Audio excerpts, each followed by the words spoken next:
ভেবেছিলাম আর কোনোদিন ব্লগ করব না, বাট কিছু ঘটনা ঘটে যাওয়ার পর মনে হলো যে না, এবার সমস্ত কিছু ফেলে পেছনে রেখে আমাকে এগোতে হবে।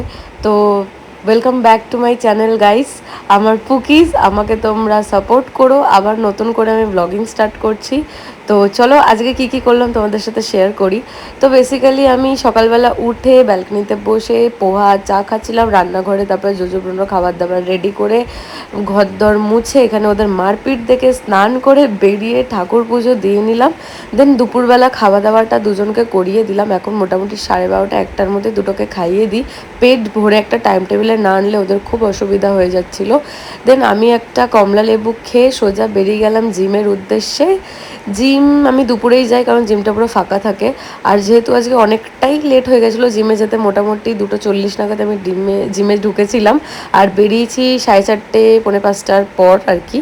দেন ওখান থেকে বাড়ি এলাম, আর বাড়ি এসে এদের দুজনের এক্সাইটমেন্টটা দেখলে বেশ ভালো লাগে। কারণ কিছু কিছু মানুষের তো আমাকে দেখার এক্সাইটমেন্ট হয় না, আমার দুটো বাড়ির চারপাশেরই আমাকে দেখে খুব এক্সাইটেড হয়। জিম থেকে এসে আমি খেলাম চিলা।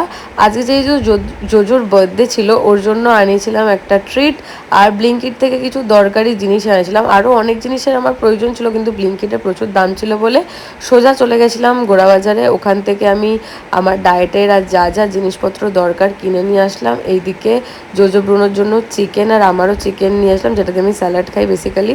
আর রাতের জন্য করেছিলাম রুটি, আর ওই যে স্টামাক এনেছিলাম, স্টামাকের একটা গ্রেভি মতো। তো দ্যাটস ইট, এভাবে দিনটা গেল, টাটা।